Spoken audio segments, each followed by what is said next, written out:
Guys, आज का मेरा टॉपिक है रीजनिंग एंड स्टोरी टेलिंग। आज जितना भी मैं डिस्कस करूँगी इन दो टॉपिक्स पर ही करूँगी और नए नए टॉपिक्स सिलेक्ट करने के लिए मुझे भी थोड़ा टाइम लगता है, तो कभी कभी मैं वीडियो स्किप भी कर देती हूँ और शायद 2 दिन से मैंने वीडियो नहीं बनाया, बट आज मुझे लगा कि शायद मुझे थोड़ा सा टाइम है, तो जब भी मुझे टाइम मिलता है तो मैं वीडियो शूट करती हूँ और आप लोगों को इन्फॉर्मेशन देती हूँ। चलिए स्टार्ट करते हैं। रीजनिंग और स्टोरी टेलिंग ये दो ऐसी चीज़ें हैं जो बच्चों के सिलेबस से थोड़ी सी हटके होती हैं और बहुत ही इम्पॉर्टेंट चीज़ें होती हैं, क्योंकि ये हमारी मेंटल एबिलिटी को स्ट्रॉन्ग बनाती हैं और कॉम्पिटिटिव एग्ज़ाम में ये बहुत ही मस्ट है। हमेशा ध्यान दीजिए कि जो भी बच्चों का सिलेबस है उनके साथ साथ रीजनिंग और स्टोरी टेलिंग ये दो एक्स्ट्रा चीज़ें हैं जो बच्चों के सिलेबस में ऐड होती हैं और ये बहुत ज़्यादा हार्ड नहीं होती हैं, बट इन पे थोड़ा सा अगर हम फोकस करेंगे तो कंपटीशन एग्ज़ाम में बच्चे बहुत अच्छा करेंगे। ये हमारी मेंटल एबिलिटी को शो करते हैं। इस पार्ट को हम स्किप नहीं कर सकते और ये बहुत ही इम्पोर्टेंट पार्ट होते हैं बच्चों के सिलेबस का।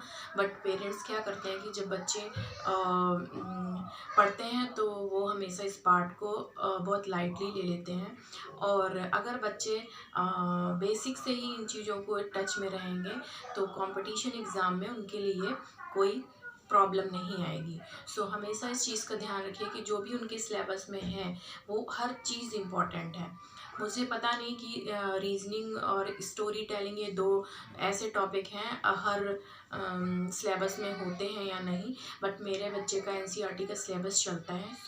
ये दो चीज़ें मैंने देखी हैं और ये बहुत ही इम्पॉर्टेंट होती हैं और बहुत ज़्यादा हार्ड नहीं होती बच्चे के लिए, बट हमें इसको लाइटली नहीं लेना चाहिए, इसको प्रॉपर उसको स्टडी करवाना चाहिए।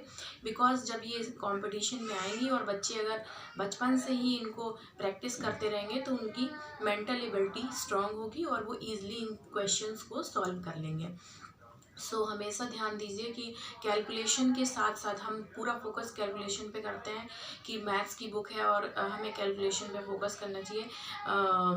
उसको कोई एक्स्ट्रा चीज़ें हम नहीं सोचते हैं कि मतलब हमें उसको कैलकुलेशन के साथ साथ सिखानी चाहिए जो हमारी मेंटल एबिलिटी को शो करें। इस तरह की एक्टिविटीज़ जो होती हैं वो बच्चे के मेंटल हेल्थ के लिए अच्छी होती हैं और आगे चल के बच्चा ईजिली उन क्वेश्चंस को क्लियर कर पाएगा और उनका वो हैबिचुअल होगा, बिकॉज वो बहुत बचपन से ही उन चीज़ों की प्रैक्टिस कर रहा है।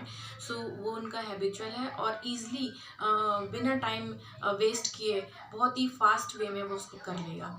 अब आप सोच रहे होंगे कि रीजनिंग और स्टोरी टेलिंग क्या होता है। रीजनिंग हमारी मेंटल एबिलिटी को शो करता है और जिन्होंने भी कंपटीशन के एग्ज़ाम दिए होंगे वो उन सबको जानते होंगे और वो अपने बच्चों को सिखा सकते हैं। और अगर नहीं जानते हैं तो आप रीजनिंग की बुक्स और रीजनिंग के आजकल तो मैथ्स में टॉपिक्स भी होते हैं, बच्चों को आप बैठ के करवा सकते हैं।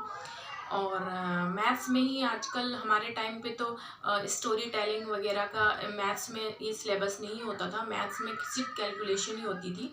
बट अभी जो एनसीईआरटी का सिलेबस मैंने देखा है तो उसमें स्टोरी टेलिंग एक स्टोरी दी हुई होगी और बच्चों को अपने अकॉर्डिंग उसको लिखना होता है। पहले तो मैं सोचती थी ये इंग्लिश में ही होता है, बट ये मैथ्स में भी होता है कि बच्चे की मेंटल एबिलिटी इससे चेक होती है और ये रीजनिंग का ही पार्ट हम कह सकते हैं। उसमें बच्चे अपनी मेंटल एबिलिटी के अकॉर्डिंग उसमें वर्ड्स लिखते हैं, स्टोरी को फुल करते हैं। ये हमारी मेंटल एबिलिटी को शो करता है। इन सब की प्रैक्टिस अगर हम बच्चों के बचपन से ही प्रैक्टिस देते रहेंगे तो हमारे बच्चे इन फ्यूचर बहुत अच्छा करेंगे और उनको ये कोई नई चीज़ नहीं लगेगी कि अचानक से कहाँ से आ गई। सो हमेशा ध्यान रखिए, कैलकुलेशन तो इम्पॉर्टेंट है ही, बट ये रीजनिंग और स्टोरी टेलिंग, ये दो चीज़ें ऐसी हैं जो बहुत ही इम्पॉर्टेंट हैं और बहुत ही अच्छे अच्छे एग्ज़ाम में ये आती हैं। और अगर आपका बच्चा एग्ज़ाम देगा तो डेफिनेटली बिना टाइम वेस्ट किए फटाफट उसको कर देगा और आपके बच्चे के अच्छे मार्क्स आएंगे, उसको कोई स्ट्रगल नहीं करना पड़ेगा जो आप लोगों ने किया है एग्ज़ाम क्लियर करने में। सो ये ऐसी चीज़ें हैं कि जो हम इग्नोर कर देते हैं और हम इन पे फोकस नहीं करते। तो आज का मेरा टॉपिक का मकसद यही था कि जो भी चीज़ हम इम्पोर्टेंट नहीं समझते हैं वो आगे चल के बच्चों के एग्ज़ाम में हिट करेगी।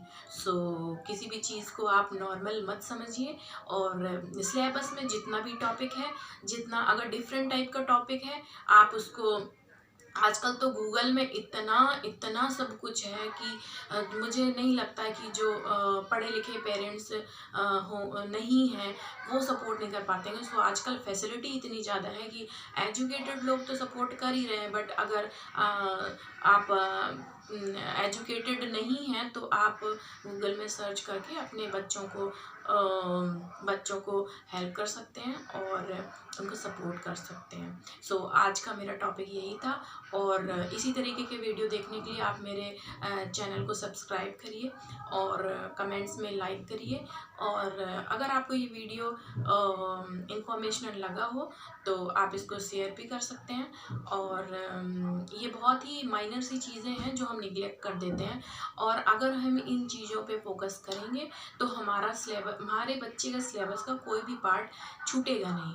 सो हमेशा इन चीज़ों पे ध्यान रखें कि कोई भी चीज़ बच्चे की छूटनी नहीं चाहिए और अगर वो 100% हर टॉपिक्स पे क्लियर होगा तो आगे चल के वो कभी भी दिक्कत नहीं करेगा। सो हमेशा अपने बच्चों को इन चीज़ों के टच में रखिए और बच्चे अगर ऑलराउंडर होंगे, हर टॉपिक्स पे उनकी पकड़ होगी तो वो कभी भी किसी चीज़ से परेशान नहीं होंगे और ईज़िली अपने एग्ज़ाम को क्लियर करेंगे। सो ये शुरुआत हमें अभी बचपन से ही करनी पड़ेगी और शुरुआत करने में कोई ऐसी दिक्कत नहीं है। अगर आपको थोड़ी बहुत नॉलेज है तो आप अपने बच्चों को बेसिक से समझा सकते हैं और आगे चल के बच्चा खुद बड़ा हो जाएगा और उन चीज़ों में अगर उसकी पकड़ अच्छी हो गई तो फिर आपको हेल्प करने की ज़रूरत ही नहीं है। सो काम हमेशा पेरेंट्स को ऐसे करने चाहिए कि हमें आगे उनकी हेल्प ना करनी पड़े, उनका सपोर्ट ना करना पड़े, उनके लिए परेशान ना होना पड़े। सो इस तरीके के टॉपिक